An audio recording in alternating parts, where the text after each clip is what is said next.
Hello, Profit Hackers. I'm Jeremy Lott, the Chief Visionary for Foundation Accounting and Consulting. I owned a construction company for about 15 years before making a change to accounting because my accountants sucked. My goals are to simplify accounting for construction company owners, fuel your profits, level up your cash flow, and help you grow in a financially responsible way. So let's go. Hello, Profit Hackers, and welcome to the Contractor's Profit Hacks Show. I'm Jeremy Lott, and I'm a little starstruck today because I have a super awesome guest here to talk to us today, Joe Mikitish and Mark Hansen. They are with Blue Collar Connect, and what they are doing for the contractor industry is fantastic. I love it. It's bringing so much value, and it's helping contractors to make it worthwhile to actually own a business again and to be profitable and wealthy. So it's awesome. We'll get into a little bit of history and what they do and some of the value that they provide as we're going along here. If you wouldn't mind, Joe, maybe introducing yourself and kind of giving a quick background. And Sure, I'll be brief. Okay. Thanks for having us, Jeremy. Quick background. I started my first business in 1999. It was in the technology space, and then I bought a landscaping business around that same time. So I ran both of those, which was Holy a little insane. Yeah. So it was work during the day and then work all night kind of thing. Right. And I was in Houston, Texas, and then I moved to Boise, Idaho in 2003, sold those businesses, and then started a tech business in Boise. Up there. Yep. And, got back into landscaping, loved both of those businesses at the time, and ended up starting a bunch of other businesses, everything from bookkeeping to, so kind of similar, not doing the accounting stuff to what you do, but we just had bookkeepers and we only serviced house cleaning businesses. Yeah.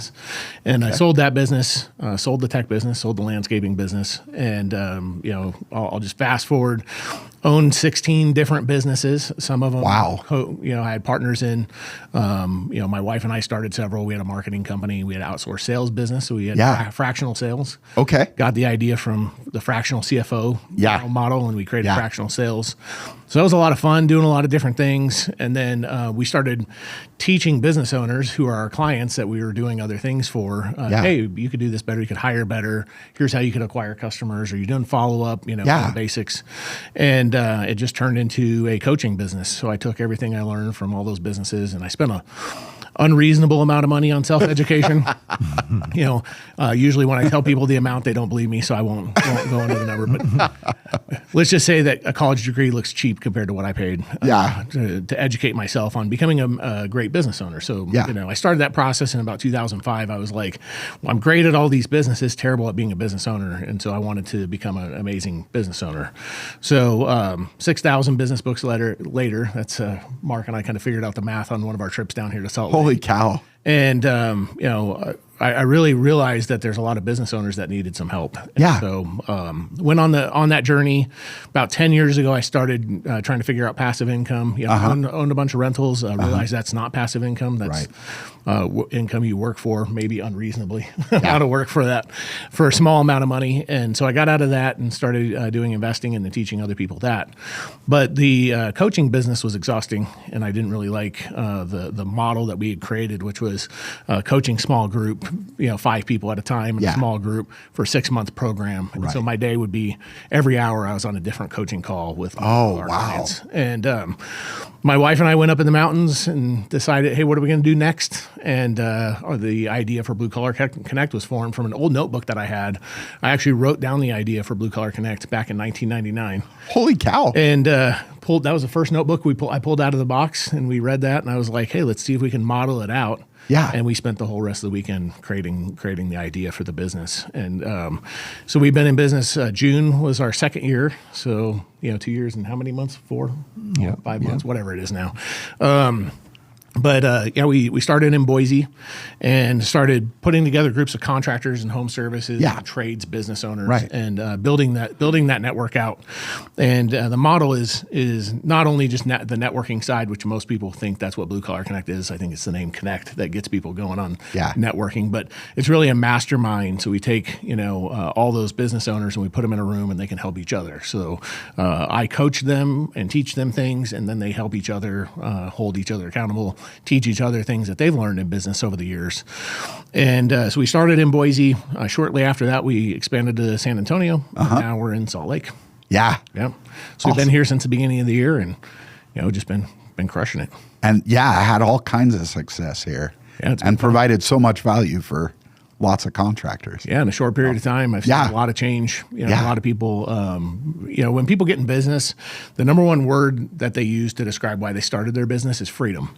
Yeah. And after 1 year in business, you interview those same business owners, the number one word they describe their business as is trapped. They feel trapped in their business. Yeah. And those are completely polar opposites. And so one of our missions is to take them from feeling trapped, frustrated, irritated. A lot of them want to sell their businesses. They want to just close them down and go back to something else. Yeah. And we get them excited about their business again and let them, enjoy the freedom that they always wanted. Yeah. Awesome. So, was that? I think that's brief enough. That's perfect. I like that. That's great. And I'm all wired on caffeine and nicotine, so I'm going to talk fast. There you go. Yeah. You bet. Bring it on. They won't have to turn it up to 2 times speed, which they usually have to do for me. We'll have to go back and forth as we're talking. Yeah, there you go. Speed it up, slow it down. Speed it up, slow it down. Right. Exactly. Awesome. So, Mark. Yes. Joe's right-hand man, at least here. Yeah, in this market for sure. Yeah. Tell us your background and maybe how you guys met and yeah. For sure, I'd be happy to. So since we're in the great state of Utah, I will proudly say that I was born and raised in Davis County, Utah. I grew up, my dad was an electrical contractor in the state of Utah. When he was 19 years old, his brother, Cal Hansen, was 10 years older than him, and they started Hansen Electric in Bountiful, Utah, hired all their cousins and brothers, and man, today I've got 3 or 4 generations of contractors that are all electricians. So it's the family trade. Yeah, that's awesome. Yeah, so grew up here and had a great childhood in Centerville. Actually, my senior year, I moved to Idaho and graduated there. Oh, really? Yeah, went to the University of Idaho. After that. Okay. Got married, came back and worked for my uncle who started Uinta Golf here in Utah. If you've ever really? Heard of Uinta Okay. Golf. Yeah, so I worked with him for a couple of years, and then married into that a commercial construction company. And so shortly after working at Uinta for a little over a year, I went to work for my father-in-law at the time. And, we traveled around the country building Targets and Home Depots and Circuit City, Mervyn's, Ross, even built a Bass Pro Shop in Las Vegas. Yeah. So a great commercial construction, experience. But being on the road, as we started to have a family, I was missing first words and first steps, things like that. So my father-in-law at the time, again, to his credit, helped me transition into sales, helped me get into real estate. And, into real estate? Yeah. So I was a realtor in Las Vegas with Coldwell Banker. I had 6 amazing years and 1 terrible year.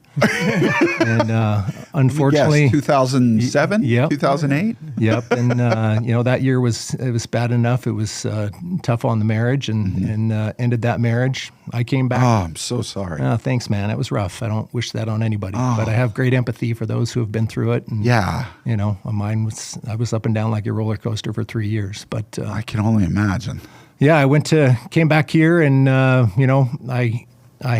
fortunately had a second home that I was able to move into, and the only way I could keep it was to live in it. And so, I found another sales job, and fast forward a couple years, and I got a call from a recruiter, and was someone that was a headhunter for Joe's company, a technology company that he owned, and they were looking for someone to do sales and help them expand to other markets, including Utah. Yeah. So Joe and I have about getting close to a 15-year background. We ran all over building other cities and territories, opening up that, selling cloud computing to small-sized businesses before anyone else was doing it. People didn't even know what a cloud was. Yeah. The closest thing they could relate to was they would say, like an Apple cloud. And we'd like, yeah, go with that, an Apple cloud. And so we had something they could grasp onto. Right. And so we ran with that for about 6 years together. And, the big boys started coming down and bumping up against us. And it made more sense for Joe to sell that business. And so we went different directions, but stayed friends. And, I went on and did a couple other sales jobs. Was a junior high school teacher for 2 years. Oh, really? Yeah, and a coach. What topic? Yeah, so I was in a little tiny town, least populated county in the state of Idaho. Okay. Yeah, Camas County. And I taught, had 7 different classes plus a prep hour, and every one of those 7 classes was a different topic. Different topic. Yeah, so most teachers get in, they teach English, 6 or 7 times a day. I had a different class every hour. Every hour? Yeah. So holy cow. Yeah, so that was a lot. I loved it. It was super intrinsically rewarding. It was great to see a difference you could make in kids' lives. Yeah. But ended up after 2 years was enough. Started looking for other top opportunities, and that's when I called Joe, and he said, "You got to come see what I'm doing. I've got something really cool here." And I said, "Yeah, I'll be there." So started driving to Boise, and actually he was, gracious enough to let me stay in his house and come and, so I didn't have to keep commuting 100 miles back and forth to where I was living at the time, but I'd come stay there for a few days and go to the meetings. And really I was like a fly on the wall for a bit, just kind of soaking it all in, seeing what this was all about. And I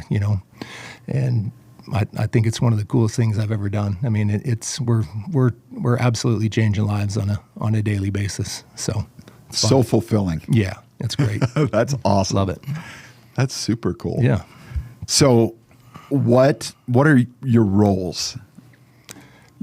Yeah, so Joe's the founder. I mean, he's obviously he's the founder. The CEO. It's his company, 100%. My role is is a director of membership recruitment.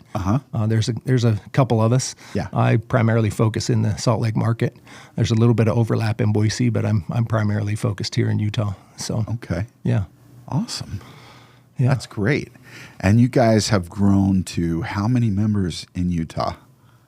Right about 30 at the moment in Utah. That is awesome. 30 different businesses. Yeah. That is fantastic. Yep. And it just started in April? About March, we got our first member. Yeah. And then, it goes from 1 to 2 using the, and then 2 to 10 and 10 to 20 and about 30. And in the previous 2 markets, Boise and San Antonio, once you get to about 30, it really starts to, it's like popcorn. Take off. You're shaking the popcorn over the stove, and it starts to pop a kernel here and a kernel there. And, the first people that get in are really the brave ones, because it's in that market, it's untested, even though we had Boise and San Antonio to point to. Yeah. Most of those first people had relationships to one of those other 2 markets. So they had someone that they trusted and could leverage that trust until we built it with them. But now we're starting to get, our weekly networking lunches are really starting to pop. We're getting 40 or 50 people a week in this market, lots of energy and enthusiasm. And it's really just about to, overtake the pot and that's blow awesome. Up here. So we're excited. Yeah. News spreads fast when you're doing good things. Yep. Yeah.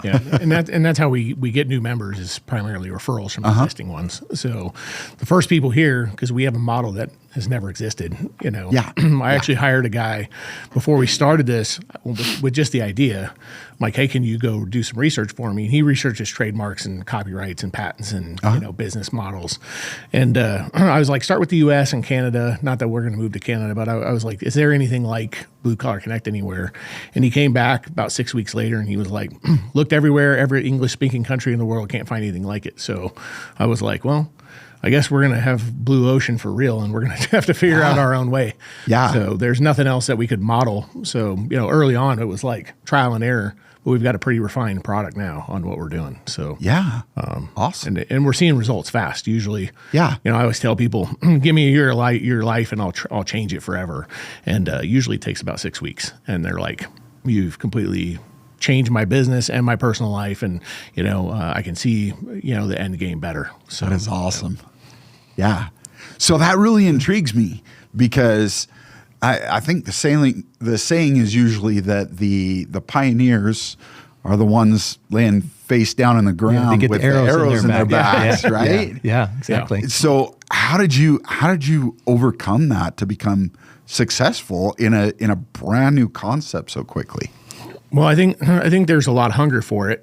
So, you talk blue collar, you're talking like, home services, house cleaners, carpet cleaners, handyman type businesses, window cleaners, even, pressure washers, people are servicing the home, maintaining it and doing upkeep. And then you have trades, so skilled trades, roofers, electricians, HVAC, plumbing, that kind of thing. And then you have all different types of contractors. So moving dirt to, laying down foundations, repairing foundations, all the way up to the top, so you take like whether it's a commercial building or residential building, our members are, basically building the city, and so the problem with that we've always had in our society is kids in high school are even told by their guidance counselors, don't do anything blue collar. You'll never make any money. You need to go to college. And there's a lot of reasons for that. Mostly the schools are incentivized from the federal government based upon how many people they move to college, right? And so they bring in high school counselors to preach that mission, right? And so can I swear on here? Are we good? Sure. Okay. And so blue collar, the whole industry is shit on by almost everybody. Even my parents, when I was growing up, they're like, don't work with your hands, work with your brain. And because it was just frowned upon, even though a lot of our family is blue collar, they were like, don't be like your uncle over there who's like, right. And so, what we found is a lot of blue collar people, even in the networking community, are looked down upon by the white collar people. And so they wanted a place where, and they get pitched to constantly. So they're looked down upon, but then they go into a networking event and, not to poo-poo on the chamber, but you go to a chamber of commerce event, it's 90% white collar. The blue collar people, you walk in the door, the insurance people and financial planners are pitching them. I call it, they get pitch slapped right off the bat. Yep. And they're like, hey, have you checked your life insurance? You checked your auto insurance? Right. We can do your business insurance. How about health insurance? What about this other thing? And so everywhere they go, their voice is not respected, but they're seen as a piggy bank. Right. And so with Blue Collar Connect, we don't allow white collar people in, and we made it like a place where they can just talk to each other about their businesses, and nobody's there selling anybody anything. Yeah. And what we found is and the normal thing we get is these are my people. I just was down in San Antonio last week, and there was a new guy who had never been to any of our stuff, and he was at our lunch, and he's sitting over there, and I went over to talk to him, and I was like, what do you think about this? He's like, I feel like I'm finally home. I'm finally with people who understand what I go through and what I deal with. And, I saw members walking up to him, talking to him, and who's there to talk to him about hiring people, building a team. Right. They're like, hey, just hire whoever, has a warm body and can go, swing a hammer. But we want to build teams of amazing people, right? We want people who are not going to Jekyll and Hyde you where you hire somebody and then 30 days later they're crazy, so they don't have anybody to talk to about that. And so they just go about doing what it is they do all day, and it's a lonely experience being blue collar. Trial and error. Yeah. It's trial and error on themselves. Right. Yeah. And what I found is most of the coaches out there who are coaching blue collar, never been in blue collar before. Mm-hmm. They got certified on some program somewhere, and then they're out going, hey, I'm going to teach contractors how to do stuff. Well, they don't know what it's like the day before payroll. You're up sweating bullets going, can I make payroll tomorrow?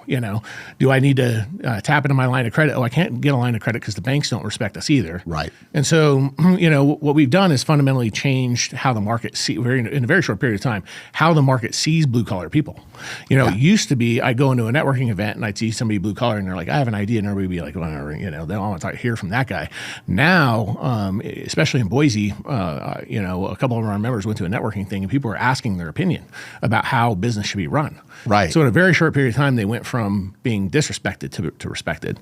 Oh, that's awesome. And I think that it's interesting because the white collar people before they're just out running around trying to drum up business. Yeah. Now they see Blue Collar Connect and they're like, hey, can we get in there? I'm like, dude, you don't want us in your club, Yeah. Suddenly you want to play, so, Right. but they see businesses going from 250,000 in revenue to $1 million a year in revenue, in less than a year. Yeah. They're like, what the heck is going on? Right. And, and they're hiring people at a rate that's just not seen before. Right. And so and word travels fast. You get people who are crushing it, and they weren't crushing it before, and people are like, these guys are a carpet cleaner, and they're struggling in business and hate their business and want out of it in the worst way. And then 1 year later, they're super excited and happy about their business and loving it, and holding parties where they're inviting everybody that they know to this huge celebration that they've been in business a certain amount of time, and they can see the physical change on their face and the emotional change. Yeah. That they have. And when they have that emotional change, it starts infecting the rest of the market. The rest of the market's like, I want some of that, Yeah. So, and that's how it grew so quickly, where people are starting to see the changes in the people around them. So, I give kudos to all the people who stuck with us the first year. The people who got in like the first 6 months of Blue Collar Connect. It was an unrefined, unknown, untested thing. We were testing out something on ourselves. And, the people who stuck with it that time, their lives are dramatically different than they were when we started. Yeah. And now the new members come in, and the speed at which their business changes is massive in a short period of time. Right. So, usually within a month, they're like, wow, life is completely different than what it was a month ago. Yeah. And then 6 months in, they're like, I remember that it sucked before, and now it doesn't suck. Right.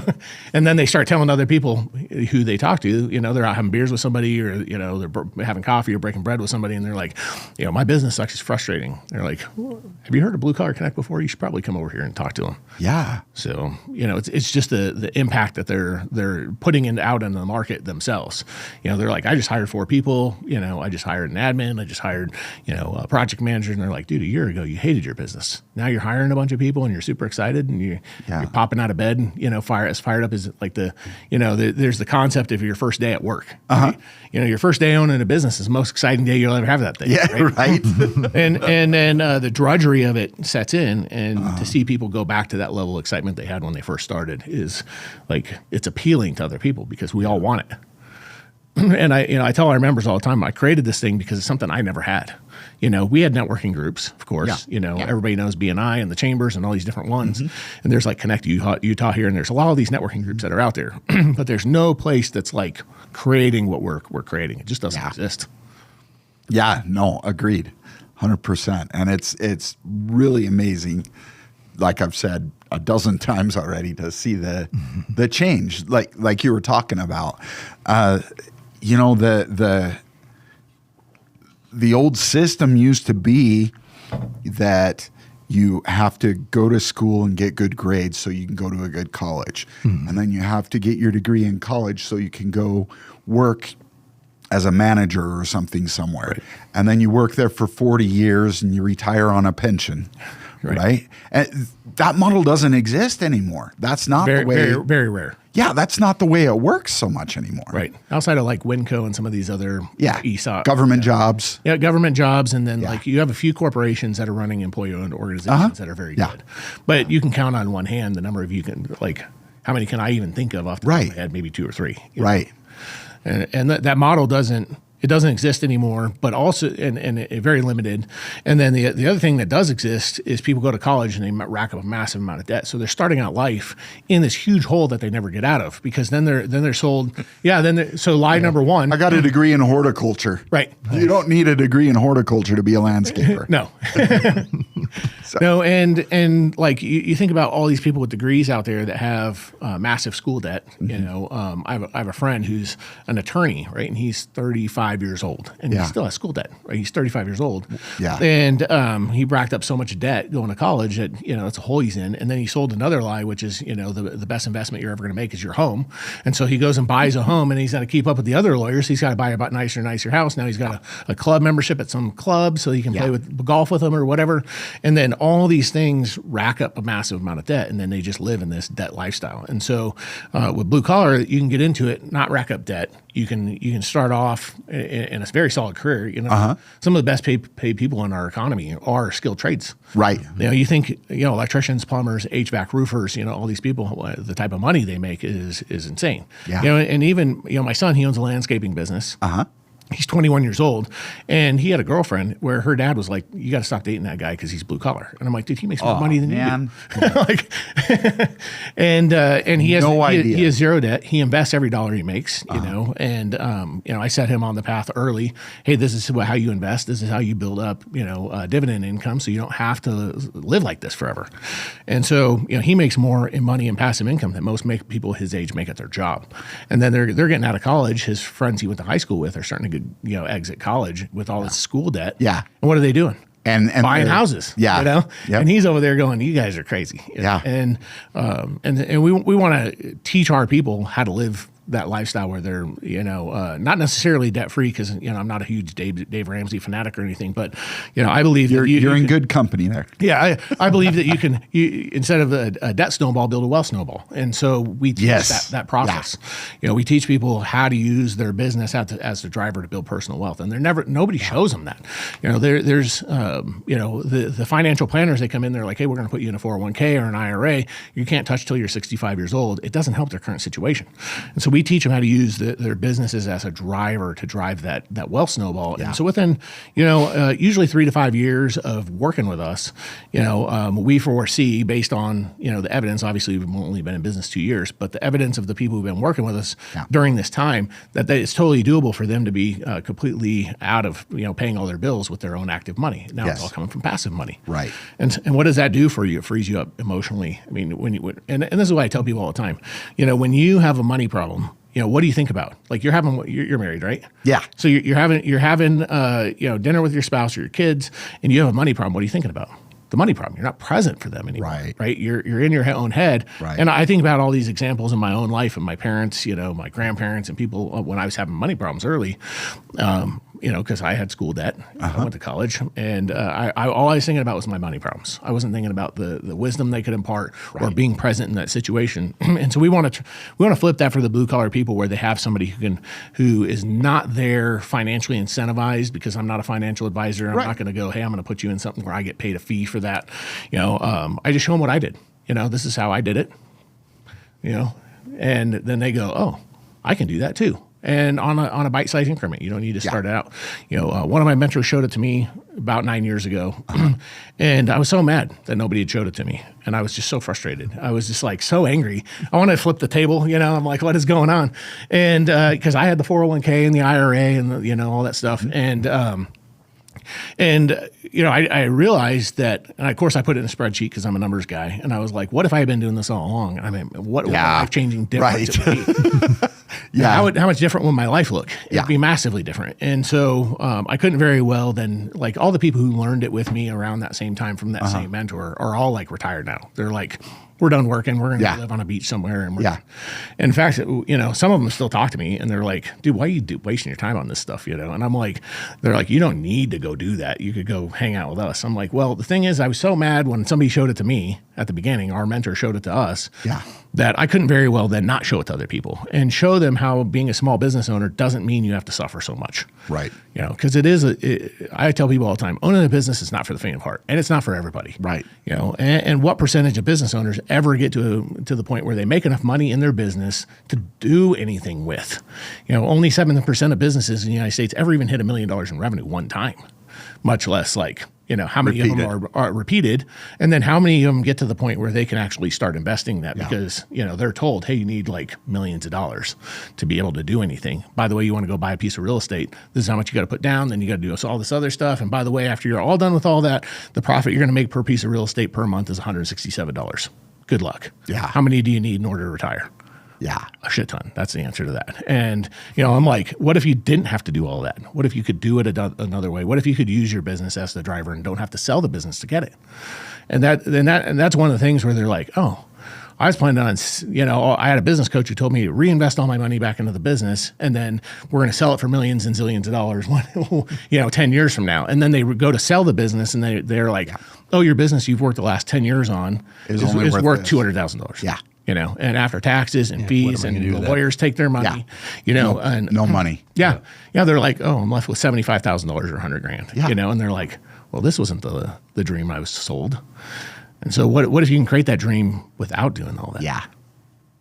So, and ultimately that's what we're doing is we're giving people hope, and we're showing them that there is a way to turn their business into that driver and the freedom that they wanted now, not later. Yeah, I love it. That's awesome. And one of the reasons I love these guys so much is because they align perfectly with the business alchemy program that I take people through. We have 3 pillars. The first one is fuel your profits, then build your cash flow, and then scale without going broke. There you go. And you guys are covering all of that and helping people to achieve that. But like you said, nobody teaches these things. And a large reason for that is that you have the person that goes to school, gets their degree in accounting, and then jumps right into doing taxes or audit and advising people. Right. They're advising on principles. And yeah, I'm a big fan of principles. But the problem is that if you don't have experience in the construction industry, in the blue collar industry, you don't understand some of the things that they're facing, right? And the problems that they're having. So along those lines, what are some of the common problems that you see across the board for blue collar? Yeah, a lot of them are struggling on, they're in the hamster wheel. They're doing everything. They don't know how to take that some of those burdens off them, like an admin, right? Yeah. Things like that. They don't know how to proactively hire. Yeah. They wait until it's peak busy season, and they're scrambling, and they take any warm body that's available, and then the Dr. Jekyll and Mr. Hyde thing happens, and 30 days later, they've wasted all this time in training and hope, and they've got someone that's not a good fit for their culture, doesn't want to work, just doesn't show up, whatever, right? So we teach them how to do all of those things, each one of those things. Yeah. Everything from customer acquisition all the way to the end game of acquiring another business, even creating that cash flow like you do with your investing. And we have 4 phases. Phase 1 is acquiring more customers, and we teach them how to do that without using marketing agencies. A lot of them are sold these pipe dreams by marketing agencies. Give us $5,000 a month, and we're going to get you all leads you ever wanted. And I ask our members all the time. I'm like, how many are you spending? But right when they get started, how many of you are spending money on marketing? And they're like, well, I got $2,000, $3,000, $5,000 spend every month. What are you getting for that? Are you getting the return that you wanted? Well, no, but this is my 5th marketing agency I've gone through, and it's not working. I'm like, well, that's because they don't understand how to acquire customers for you. And so we teach them how to do it without the marketing agencies, number one, and how to provide amazing customer service where their customers would refer them to anyone and everyone, right? And so, that's phase 1. Phase 2 is building that team. So, based on their core principles of who they are, because the trades businesses are really reflective of who the owner is at a core, who they are. And so how do you get people who fit your culture? And it's more than, the business coach who's like, hey, we need to write down your core values one time, and everybody's like, integrity, honesty, it's back to those principles that I was and so you get like, and they all put integrity at the top, right? And they all have these words that mean nothing, right? So they're like, oh, there's my core values. Well, integrity means something different to everybody, right? You got one guy who's like, integrity means that he's going to show up every day, he's going to take care of his clients at a super high level, and he'll sacrifice to make sure his team and his customers are taken care of. Then you have, and they always pay their subcontractors. Then you have a general contractor that we ran into. I walk in their office, very at the top of their thing is integrity, right? And then I know that they don't pay their subcontractors. They've driven a bunch of them out of business by not paying them. Suck up a bunch of work, don't pay them. Their employees are unhappy there. Their customers, they sue their own clients, and I'm like, integrity means something different to those guys, right? And so how do you explain that to what level of what integrity is to your employees in a way that makes sense? How do you get your core values across, and how do you hire for that? How do you put the right people in the right spot? We talk about like Good to Great and other books like that, Traction. And you think like always putting people in the right spot. Well, what does that mean? People talk about putting people in the right person in the right seat, but what the hell does that mean? It's great that it's a theory in a book, but there's not like a strategic, like this person is a project manager and a salesperson. Like that's 2 different humans. Like the personality of the project manager is a different personality than the project manager. And they're going to be good at one or the other. So the good salesperson is going to be a terrible project manager. The project manager is going to be a terrible salesperson. Yeah. And so then you hired the person to do both, but you're mad at them because they're great at the one thing, but not good at the other, And so this is a common thing with trades and contractors. They do this all the time. And so we teach them how to hire the right people and put them in the right spots. And we give them a formula for it that anybody can follow. I'm like, just follow the steps. And then, they stand up in the meetings, and one thing that we hold in common with a lot of the networking groups is we talk about wins. And their wins are like their biggest win of the month. And they're like, hey, I hired this admin. Now I'm not doing any admin work anymore, right? I'm not staying up till 2 a.m. doing invoicing. Yeah, awesome. And then, they're like, I hired a project manager, so I'm not running around, making sure all my projects are running. Right. And so they became, over time, another thing business coaches say is replace yourself. What does that mean? Because if there were 2 me working for my company, we would kill each other. It'd be the Thunderdome. We'd have like a cage outside, gladiator. Yeah, two men enter, one man leave. Yeah. And are you not entertained? Yeah, exactly. And so you do like one. you do a piece, you piecemeal it, and you have to understand what that means and which one comes first. Because a lot of people, a business owner, they're staying up till 2 a.m. doing all their admin work. Right. So they're sleeping like 4 or 5 hours. They're always beat up. And then a business coach, in fact, I met a business coach in San Antonio, and I asked him a very specific question. I was like, hey, I got a trades business. We got 5 employees. Business owners, rushing around trying to do sales, trying to do project management, trying to manage all of his admin work at night. Who do you hire first? Yeah. You know what he said? Sales guy. Really? And I was like, let me ask you a question. And there was like 5 other business owners that were blue collar that were hanging out. We were in a cigar lounge. And I was like, let me just throw it out there. Through the same scenario, I'm like, so if you hire a sales guy, would your life get better or worse? And they're all like, worse. Because now instead of staying up till 2 a.m, I'm staying up till 4 a.m, trying to keep up with all the admin work. And my project management, I don't have a project manager, so I'm running around doing more projects, And I'm like, so would hiring a sales guy be the smart decision? No. Right. And so I told the business coach, I'm like, I can never refer anybody to you, man. I think you're going to ruin people's businesses. No. So, 100%. Yeah. For me, sales and marketing is the last thing to hand off because nobody will sell your businesses. Nobody is as passionate about it as you. Yep. Yeah. Exactly. They hate doing it, but the thing is nobody will sell better than them. Right. So that's the dead last one that you hire for. Yeah. And business owners don't understand it takes 3 sales guys to replace you as the owner. Yeah. And guess how many sales guys I have? 3.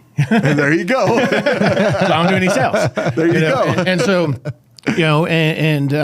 getting that process in. So that's phase 2 is hiring that amazing team and getting all those people in place. Yeah. And you'll notice I didn't put process improvement in there, because process improvement is really, it's between phase 2 and phase 3 where we're going to improve some processes, but as they relate to acquiring more customers and creating customer service and hiring people.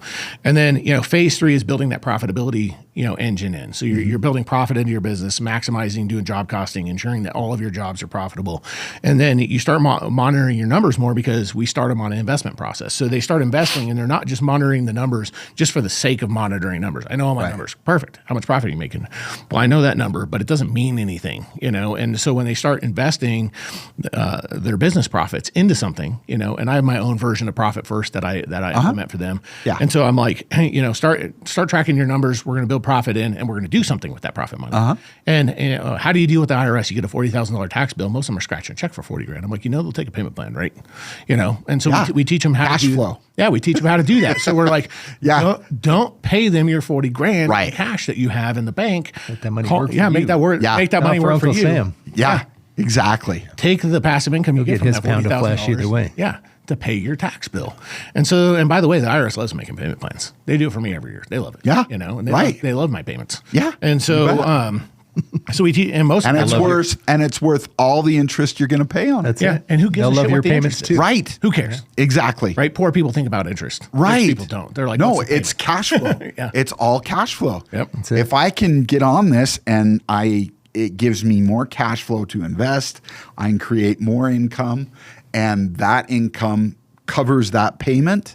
Who cares? Who cares? There you go. Exactly. And so that's phase 3 is implementing that system, so you got the profit side, you got your tax side, and then you got wealth building going on. And then phase 4 is we teach them how to acquire other businesses, because the private equity firms, I think I'm pissing everybody off on this, by the way. I've already dogged on, financial planners, insurance people, business coaches, and I'm about to dog on private equity. And so private equity I'm just going to town over here. So. Good job. Yeah, you betcha. The good news everybody's got their knives out right now. How to make friends and influence people. We don't have financial planners or private equity people listening to this. Yeah, so they might, and to be honest, I don't give a shit if they're mad. So there you go. Do better. Where's the mic? Yeah, there. Do better. So do better. and so private equity, they're buying up the trades businesses because they know we can't be replaced by AI, and that's the thing. So you think about Berkshire Home Services and some of these other ones, BlackRock and these other ones that are putting money into acquiring trades businesses. And I watch these trades businesses and these trades owners thinking it's their meal ticket. And some of them it is. Some of them they walk away and they got $6, $7, $10 million in the bank. But that's not the norm. That's the rarity. But we hear those stories. We don't hear the other side. Right. We don't hear the guy who sold for $250,000. He has to go work for that private equity firm. Yeah. And his life is total hell. Yeah. And a lot of us came from corporate. I did. I worked corporate. And I tell people, I'm like, well, how would you like working for a corporation where they literally don't give a shit about you at all? Yeah. And what they're doing is they're creating a roll-up package where they're buying all these home services and trades and construction businesses, and they're rolling them into a big package and then rolling that to another private equity firm and rolling that to another one. Yep. And then your life is not going to be better, and your employees' lives are not going to be better. So what if I could teach these business owners that are our members to acquire those businesses instead? Because you think about, like, we'll just call it Mike's Plumbing. I don't know if that exists, but it probably does somewhere. But like Mike gets to be like 64, 65 years old. And he's like, dude, I'm done with this business. I want to retire. And he's thinking that's going to be his meal ticket. And he realizes that private equity is going to give him a couple $100,000 or $500,000 for it, and he can't retire on that. All his wealth is tied up in his home. And so we can build a structure where we take care of Mike, we take care of his employees the way he would or better, and our members are buying them and keeping those businesses local instead. Yeah. And so I love that. And then our real estate agent partners and property managers that we know and people like that, they don't have to call the 1-800 number to get help. Right. And they can just call the people local that they can go break bread with and have a relationship with still. Oh, that's awesome. And so that's phase 4, and we've done give or take about 40 acquisitions with our members since we started. And I'm also not a business broker, so I'm not taking a piece of it. I teach them how to do it. And I don't make them sign NDAs either. I want our members to take what I teach them and go teach it to other people. Right. And they implement. Mastery is built like this: you learn it, you do it, you teach it. And so I'm like, okay, I'm going to teach you how to do it. You're going to go implement it. You're going to have great success doing it. And then the next thing is you're going to go teach it to someone else. Yeah. And then you become a master. Right. And now there's 2 masters. Yeah. Now we go teach another master. Yeah. And that's we have a community, which is a mastermind. Yeah. There you go. Where everyone grows and scales together. Yeah, exactly. That's awesome. Let's see. There was something that you mentioned there. Private equity. Yeah. My experience, and you can tell me what your experience is. They have 4 targets. Right. Plumbing, HVAC, right, electrical, and landscaping. And my experience with that is the reason those are targets is because they have the residual as well as the one-time construction, right? And they're acquiring those, and they're also acquiring restoration contractors and roofers at a very high level. Okay. Right. And so, in fact, there's whole groups here in the States where they have a coaching program where they coach only those industries. And it's a feed up to the private equity. Yeah. Right. And so they bring in 100 business owners. They identify 50 of them that are teachable.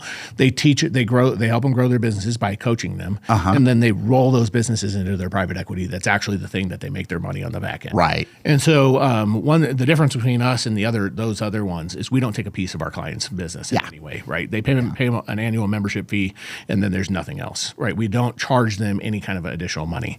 So we're not out for, hey, I want 10% of your business or 5% of your business, or I want a piece of the profit that we help you generate, right? And there's no private equity anywhere. I'm the sole owner of Blue Collar Connect. There's no other owners. There's no money from anywhere else. It's all the bank of Joe and Bethany, which is my wife. But I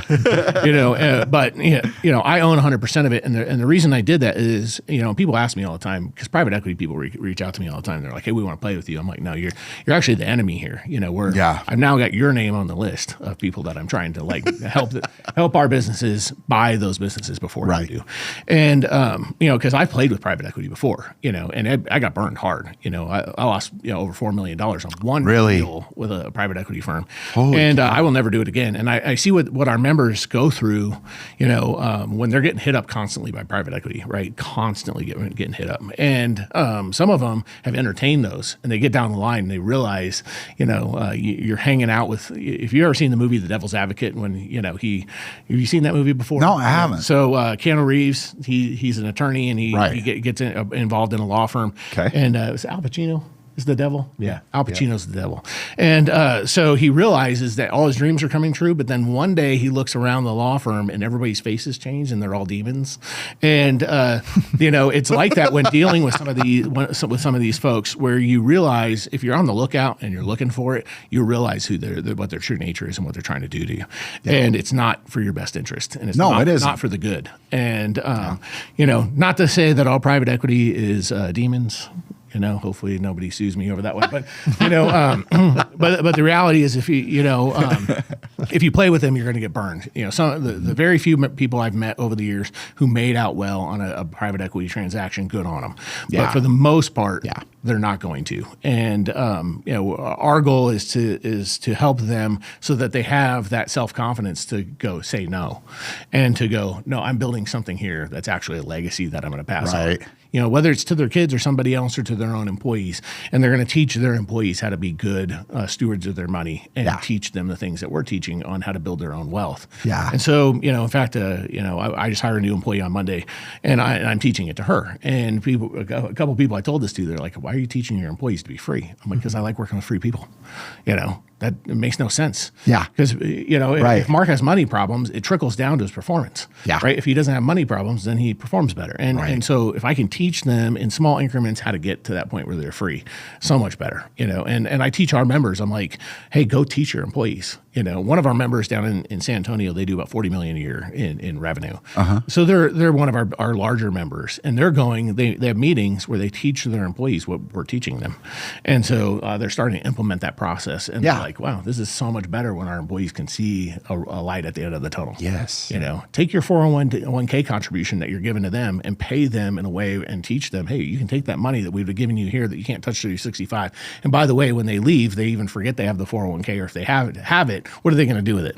They're going to cash it out. The second they have something that comes up. Exactly. And so are you really helping them? I did it. I had 401k plans for all my employees. I had one guy, he was with me until I sold the business, and then the whole thing got wound down, and then I went to close the company 401k plan. His money was still in there. And I was like, dude, what are you doing? There's like 80 grand in there. He's like, what? He's like, I didn't know I had a 401k. And that's when I realized that nobody cares. Yeah. Nope. And same thing with health insurance, right? You're like, hey, this is going to cost the company $900 a month for you to have health insurance. Would you like that, or would you like $900? What are they going to take? Yeah, the $900. Of course, $900. Yeah. But if you can teach them what to do with that $900, so that over time they can self-insure most of their health bills, then they don't need that stuff anyway. Yes. Right? I got called by a health insurance lady the other day. She's like, I know that you got kids and whatever, and I was like, yeah. She's like, I got this health insurance plan. I'm like, hey, I've been self-insured for 6 years. I don't need your plan. She's like, well, how do you pay for your hospital bills? I'm like, well, I go to the doctor and I'm like, hey, you take payments? And they say, yes. There's going to be interest on it. And I go, sweet. Sounds good. You bet. We take that over 5 years. Perfect. Fits within my cash flow. Yeah. There you go. Yep. Yeah. And teach your employees and also teach your kids, right? Yeah. Teach my kids. To be a generational thing. Yeah. Joe was mad for about 2 weeks when he found out this system, and now he's taught it to his son and his daughters, and they're changing their lives already. They're making more passive income than most people walking around the street. Oh, that's outstanding. At 20 years old. So you're 20 years old. How much does a couple grand in passive income make to your future? I mean, it's a game changer. Yeah. Right. So I think everything you guys have said obviously sells itself. I mean, if you're not convinced to join Blue Collar Connect, I don't know what's wrong with you. I'm sorry, but the value is outstanding, and I've seen it affecting so many people in such a positive way here locally. And I'm wondering, Mark, what kind of success have you guys seen so far here in this market specifically? Yeah, so we've in this market, we've got companies that have been in business for 25 years. We've got a 3-generation company father to son to son. And then we've got people that have literally come to one of our meetings and said, I've heard about you guys and I want to start a blue collar business.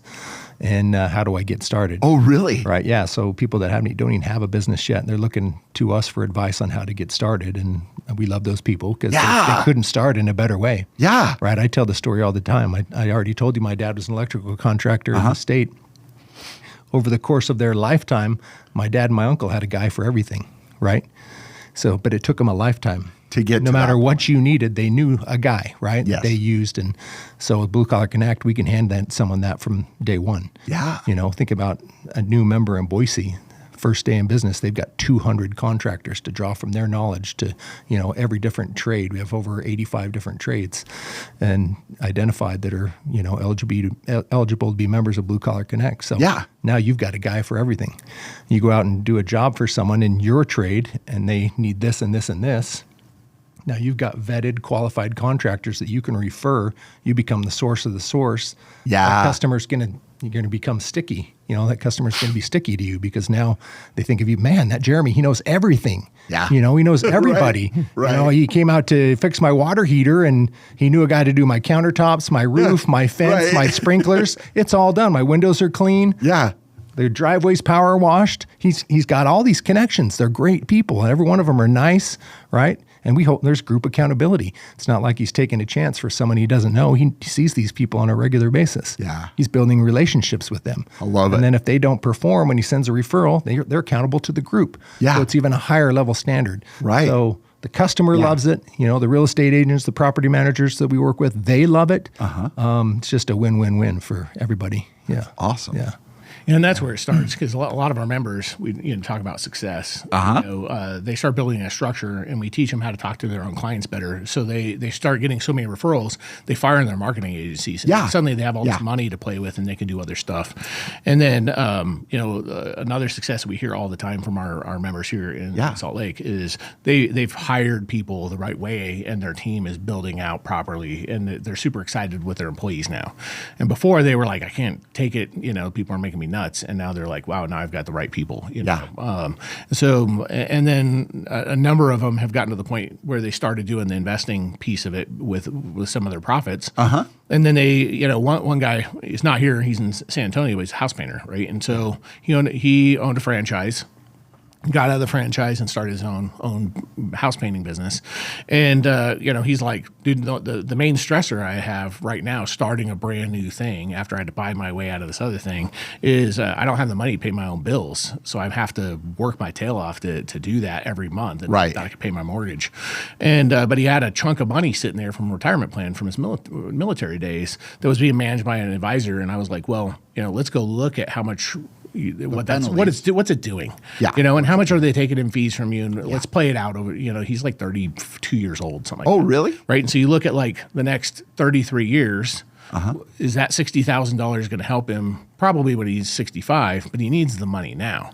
And I was like, don't take that money and put it into an account and feed off of it. What you want to do is invest it, and then we can build out a passive income. I can show you how I would do it, and just go, hey, this is what I did with my money, and I'm like, here's where I put $60,000. This is what I put it into. Here's how much passive income I had, and it covers most of his house bills, right? And so you think like when you're starting a new business, the stressors that go into it and the financial stress is now alleviated, right? And his wife, I think she's a school teacher, and she's like, she was a little nervous about it. And then, we got on a Zoom together and I was like, this is what I'd recommend that you do, based on what I've seen other members do and what I've done myself. Let me just show you what I've done. And then you can just copy it if you want. And so they ended up cashing that money out, moving it into an account, building passive income. And now he's added 2 since then. So I think that was like 5 months ago. He's up to like $2,500 a month in passive income, right? Really? So, now he's paying his mortgage. Mortgages are cheaper in San Antonio than they are here. But he's paying his mortgage and most of his house bills, at least his water and electrical and that kind of thing with the passive income. And so it freed him up to be able to hire a project manager to run his projects. And so now he's got an admin doing his admin work. He's got a project manager doing his project management work. And what does it allow him to do? Go sell all day. Yeah. So his business, the time it took him to build his franchise, like over 5 years, he's been able to do it in 5 months. Same amount of revenue. Wow. That's amazing. Yeah. Yeah, we teach, we talk about that there's in being in business for yourself, especially in construction, there's a lot of $5,000 and $10,000 mistakes you can make out there, right? And having a mastermind of people that they can draw on and learn from, they can avoid some of those. And a $5,000 or $10,000 mistake when you're new can put you out of business. Right. Right. Yep. So thinking about your question, I had a couple of specific examples. We had cool. At one of our many masterminds, we had one of our electricians came to us, and he was going on about 1 in 5 proposals that he was closing. Yeah. So he was really frustrated because that's somewhere around 20%. And in 15 minutes, we gave him a tactic that he could use, and he went and implemented it for 1 month. Came back the next month and told us that he was now closing 80%. Holy cow! So you think about that's awesome. That's not a one-time return. No, this guy's second year in business on his own. Think about the next 28 years, how that's going to continue to pay dividends. Yeah. Right now he's closing 80% of the transactions that he goes on. Okay. We had another gal that's fairly new to our business that was struggling with her pricing point, and she was always kind of in the bottom percentage of what she was charging and struggling. And Joe said, you give great customer service, you offer all these things that no one else is doing. Why are you settling for a low, she's like, to try to stay competitive. And so he gave her a tip that she could use. And she came back literally 24 hours later and told us that she had just closed a multi-line, contract. And, wow. And she told them that I'm going to be the highest person you talk to, and they still went with her.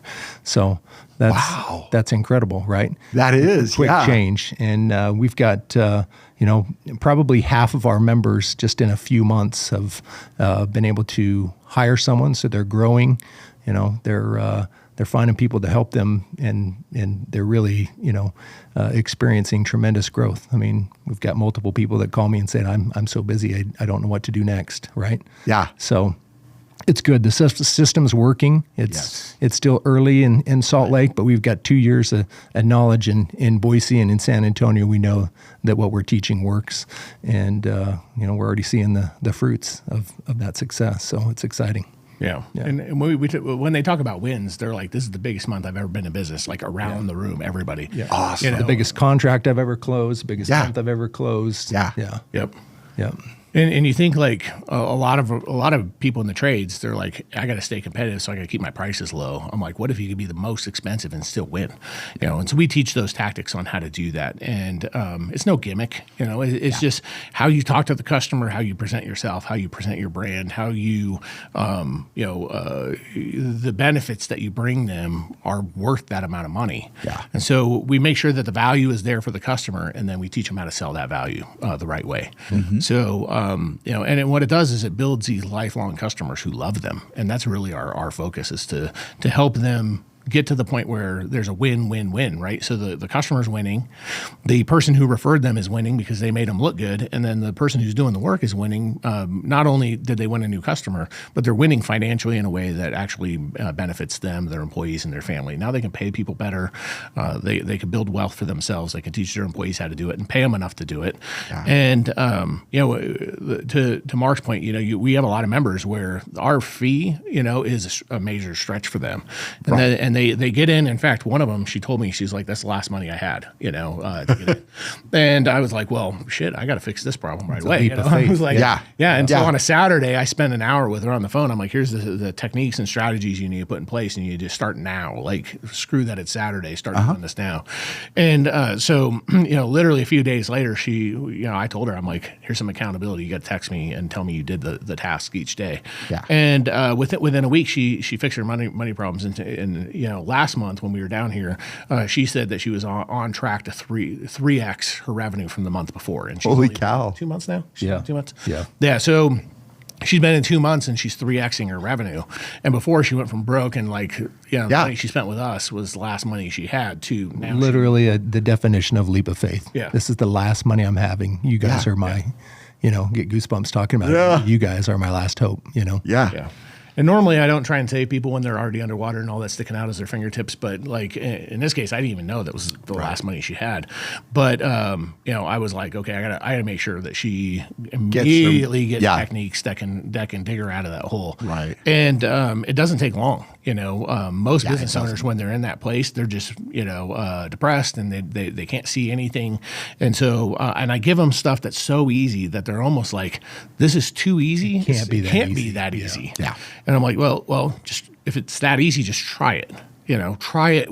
Just do it for a week and see what happens. Do it for a month and see what happens. And so, usually after the first couple of days, they're like, okay, I get it now. And very quickly their whole business changes. The way that they're interacting with their customer changes, the way they interact with their employees changes, and the way that they're handling their own stuff changes because now they have money suddenly. And a lot of these people have been broke for forever. I actually talked to a guy who's he owns an excavation business, and he's like, he's owned it for like 12 years. And he's like, dude, I'm sick and tired of doing all this work and still being broke. I'm like, no shit, man. I'd be tired of it too. I'm like, let's fix that problem for you so that that's not the case anymore. So you're still doing all the hard work, but now you're not broke anymore. Way better, right? And what if the work became easier over time? So you're not having to work as hard and you're not broke. Yeah. That's great. And that's where the foundation, where it starts. Let's just get you not broke. Yeah. And then, and everybody has a different definition of broke, but, I see their lifestyle changing, and I see that the way that they think about money is changing, and then their mindset about their business and life in general and their employees and everything completely changes. Yeah. And their customers no longer a meal ticket for them. They're building actual quality relationships with their clients. Awesome. They stay with them forever. Yeah. And we have a few members who are already good at that, and then we have ones that we're like, okay, what we want you to do is actually have a conversation with your clients that are more personal. You're in their home, for God's sake. Let's talk about what they're trying to do, what they're trying to accomplish, what their dreams are. Help them get their dream, and because now you're not selling a product, you're not selling a new kitchen. You're selling them a solution that's giving them their dream. Right. So you got to find out what that dream actually is. And what we found is you can charge more when you're selling a dream rather than selling a product or a service. Yeah. And as soon as we build that structure for them and teach them how to do that and how to speak in that way, man, it just changes, and it changes so fast. We had like Mark was just talking about. We had that member who's like, hey, suddenly, I'm able to go win these big tickets. And it was within 24 hours, like 24 hours ago, before that meeting, she's like, I can't sell anything. I have to be the cheapest in order to compete. Right. And then, she went from being the cheapest to the most expensive within 24 hours and won the biggest job of her life. And I'm like, now you get it. Now you get it. Yeah. I love that. Yeah. I love that. I one of the core principles we teach is that Economics 101 says that a trade doesn't occur unless both parties agree on the value. Right. Yeah. And I use that because people don't understand that it's not about the price. Right. It's about the perceived value. If they perceive the value is higher than what you're charging, they'll buy every day. Yeah. And so with that same concept, you can't overcharge somebody. Right. You can't have unfair pricing, because if somebody's purchasing from you, they agree the value's there. Right. Now, of course, you got to deliver. Right. You got to deliver on that. Yeah. And that's how your reputation builds, and you get more referral work. But yeah, I love that. Yeah, and the concept I bring to them is like Apple, right? They sell those AirPods. And the new AirPods 3 came out last Friday, right? Okay. And the Pro 3s. And they're $250 for a set of freaking AirPods. I have them in my pocket right now. I pre-ordered them like the day they announced the launch, right? And so I was like, dude, I want those right away. And I had knockoff ones that were like $75 or $100, but the quality difference is there. So not only is there perceived value, but there's actually true value there. And why do people buy Apple products? It's way cheaper stuff. You know, you don't have to buy an iPhone. I don't know, this iPhone, whatever the brand new one is, whatever. I'm like, give me the biggest, baddest thing you got. Yeah. And not because I have the money, because a lot of people are like, well, I got this Android phone that I paid $200 for. I'm like, but it sucks though, you know? And so, and what I found is, especially in the trades, you take a trades business, and they're charging the cheapest price, they cannot provide you that high quality service because they just don't have the money to do it inside that job. At that price point, they just can't. You know, the cheapest people, you come into a home that they bought cheap kitchen cabinets, right? And you open that kitchen cabinet and the thing falls off in your hand. I actually had this happen. And I was like, dude, where'd you get these from, right? And then we got a cabinet company that's one of our members in San Antonio, and they're usually the most expensive. And they've been around a long time, second generation, and they do say 40 million in sales ish. And the quality of what they put in, you can feel it, right? You can feel it. Yeah. It's like the difference between going to a Suzuki and getting a Suzuki car and getting a Lexus, right? You know, and I tell people all the time, you know, you got a Lexus. Why do you have the Lexus? You can buy a Toyota. Yeah. They're half the price. Yeah. Right. And but they're like basically the same car. They're basically the same car. They got the same motor, you know. But when you get in the Lexus and you close the door the first time, that you can tell the difference. Yeah. You can tell the difference. And I'm like, we don't want to sell the cheap one. Right. We want to sell because, and what quality of service do you get when you take your Lexus into the Lexus dealership? Man, their ability to work with you and take care of you as a customer is much higher than, like, you know, I used to buy like Subarus, right? Because I lived in Montana, and I was like, Subarus are the car because I need four-wheel drive, right? And so, but they're cheap relatively, and you know, I've since switched over to Toyota and Lexus, and but you go like, I just drove a Subaru. I rented one. I'm not on Subaru, but like the quality of that car, it was horrible. I was like, this car sucks, and it was the top of the line, you know, Ascent, whatever. And I was like, dude, I'm never renting one of these again. I drove 30 minutes and I got out of there feeling like I rode on Spirit Airlines. You know, I was like, this is the worst experience. And I'm like, dude, I'm never renting one of these pieces. We're out to insult every industry. Yeah, we are, really. but the thing is, you know, the people who buy Subarus, they want to buy Subarus for their own reason, and they do quite well with their sales. But the quality difference in a higher priced, higher end service or product is totally worth it. And so I want to teach our members, hey, not only are you going to charge more, but the quality of service that you're going to provide at that level is going to be higher because now you have the money to do it. Yes. You know, when there's a screw up on your job, you don't have to cut corners to fix it. Right. You break somebody's marble countertop, and you're not over there with a glue gun trying to fix the thing. Right. You just go, okay, I got money in the job to make this right, and do it right to begin with. You know, and you know, because it's construction, you're going to break something. You know, actually, great story. When I owned a landscaping business, we used to do waterfalls. Right. And so there's a guy, he hired this other company. It was cheaper than us. We were always the most expensive. He hired this other company. And there was a hill behind his house. This is in Boise. And, you know, I was like, we're going to build a waterfall at the top. And I'm like, we got to build like some serious framework under this thing, because what happens is it rains and it snows and the ground settles, and you're going to have a problem. We're putting heavy boulders on this hill to build a waterfall. And he was like, no, this other company's got it. Well, that one of those boulders was like, I don't know, 4 tons, we'll just say. And it broke loose and ended up in his living room. So he called us back out because we had heavy equipment to move it. And I was like, man, this would have been a lot cheaper had you just hired us in the first place, you know, to do the job. And we ended up redoing it and doing all of the work. But the other company ended up going out of business. That was our competitor. You know, they couldn't handle screw ups, and their insurance company dropped them because they were like, you know, doing bad quality work because they just weren't charging enough to do it the right way. Yep. And you know, there's a waterfall that we were looking at. Beth and I were looking at the other day, and the thing's got a leak in it. You fill the thing up with water and it leaks, and then all the water's gone, so you got to fill it up again.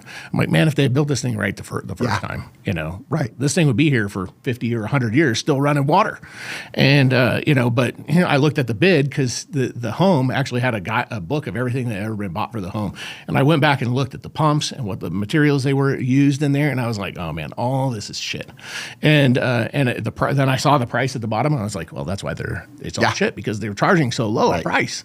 They built a waterfall for like 1/10 of what it should have been built for. And guess what? Now you got a waterfall that doesn't hold water. Right. Perfect. Now you got a bunch of rocks. Yeah. Right. How funny. You got a bunch of rocks that you can barely keep damp. Right. Put a sprinkler on it and call it a day. Yeah, exactly. Do things the right way, and you can, talk to your customers the right way, and you can charge more. And what you end up with is customers that are super loyal to you because their stuff runs forever. Yeah. And that's what we're looking for is contractors who want to do that but don't know how to get there as well. Yeah. Yep. Awesome. So we got to kind of wrap up here, but who else can we insult? I know, right? I'm sure I can run up another list. Maybe we should, Should we talk about lawyers next? There you go. I love it. You're going to have us back for that one. Right. Yeah. That one might be Round two. Round two. We'll make a new list. Yeah. So if people feel like they're qualified, yep, because that's an important part of Blue Collar Connect. If they feel they're qualified to come join you guys, what is the best way to contact you guys? What do we direct our viewers toward to team up with you guys? Well, they can find us on Facebook. That's usually the way most people find us. We have a pretty robust Facebook presence. So I'm easy to find. Blue Collar Connect, you Google that or you put it into Facebook, you're going to find it. The website's got a little form on there they can fill out, and we'll reach out to them. A lot of people do that. They'll go to the website, and there's a little thing on there where, to join us. Okay. And then, or send us a message on our Facebook page. So if they just send us a direct message on the Blue Collar Connect Facebook page, that'll be responded to pretty quickly, and then whether they're in San Antonio or Boise or Salt Lake, they'll get with the right person and get invited to something. So awesome, yeah, great. And if they're white collar, no messages, please. Yeah. So I'll stay away. I won't message you. We're already talking though. There you go. Okay, you're already on the team. There you go. Awesome. Awesome. So. Just kind of to recap, guys, they are hitting all three of the pillars. They're fueling profits, they're building cash flow, and they're helping companies scale without going broke. And their methods are fantastic. I've just got a little bit of a glimpse of some things. I love the way you build cash flow with the investments and stuff.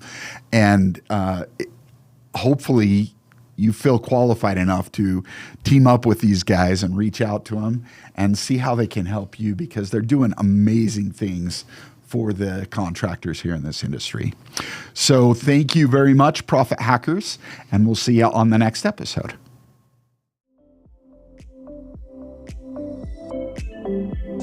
Thanks for listening. If you found this episode helpful, please like and subscribe for weekly episodes to help you fuel your profit, level up your cash flow, and finance your growth. Until next time, go enjoy some green M&Ms and protect that cash.